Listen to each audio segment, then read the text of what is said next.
बे समाव आसाम सरकारनि मोनसे गोनांथार फोसावनाय। आसामाव आरोबाव टेट आनजाद खुंनाय नंलिया। सरकारा बुंदों सोलिफु 2023 मायथाइनिफ्राय एमइ थाखोनि टेट आनजादखौ फैगौ 2 बोसोरसिम खुंनाय नंलिया। नंगौ, जाय समाव रायजोआव गोबां रोजा रोजा फरायसाफ्रा फोरोंगिरि जानो बिएड उथ्रिसारनानै फोरोंगिरि जानायनि सिमां सुजुदोंमोन। बेबादि समावनो आसाम सरकारा टेट आनजादखौ खुंनाय नंलिया होननानै फोसावना होदों। फारसेथिं बेनि सायाव गुवाहाटी गोजौ बिजिरसालिया जेबो बिथोन होनायखौ नुनो मोनाखै। बेनि सोमोन्दोआवनो आसाम सरकारनि सोलोंथाइ मन्थ्रि डक्टर रनज पेगुआ बुंदों रायजोआव दासिम गोबां रोजा रोजा टेट उथ्रिसार बिजाथिफोर थानायनि थाखायनो सरकारा बे थांखिखौ लानांगौ जादों। सोलोंथाइ मन्थ्रिया फोसावदों सिटेट क्वालिफाइ जानाय बिजाथिफ्रा बे बोसोरनिफ्राय फोरोंगिरिनि थाखाय आर'जलाइ थिसननो हासिगोन। मख'नो गोनांदि रायजोनि गेजेराव दासिम गोबां टेट उथ्रिसारनाय बिजाथिफोरखौ साख्रियाव थिसननो हादोंब्लाबो नाथाय दासिम गोबां बिजाथिफ्रा दंबावो।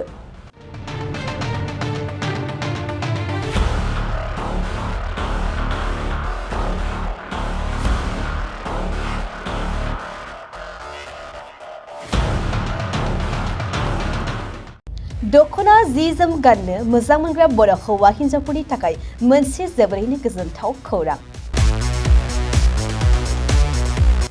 F&F क्लथिं गलाया फैगौ बैसागु फोरबोनि थाखाय समायना रमायना दखना, जोमग्रा सादोर, ब्लाउज आरो हौवाफोरनि थाखाय आर'नाइ, गामसा, शार्ट बायदि रोखोमनि गानग्रा जि-जोमखौ नोंथांमोननि थाखाय लानानै फैदों। बेजों लोगोसेयैनो बर'नि जुलियाव नांगौ जानाय हौवा हिन्जाव गोदाननि गासै गानग्रा जोमग्राफोरखौबो बे गलायाव मोनगोन।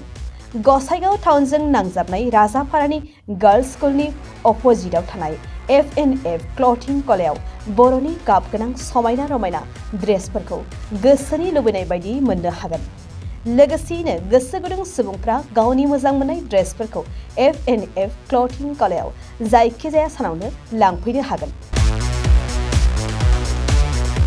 नोंथांमोना F&F क्लथिं गलायाव जि-जोम, आर'नाइ आरो गानग्रा ड्रेसफोरखौ लांफैनोब्ला नैबे मबाइल नम्बर 8472858324 आव थोंजों खौरां लाहरनो हागोन।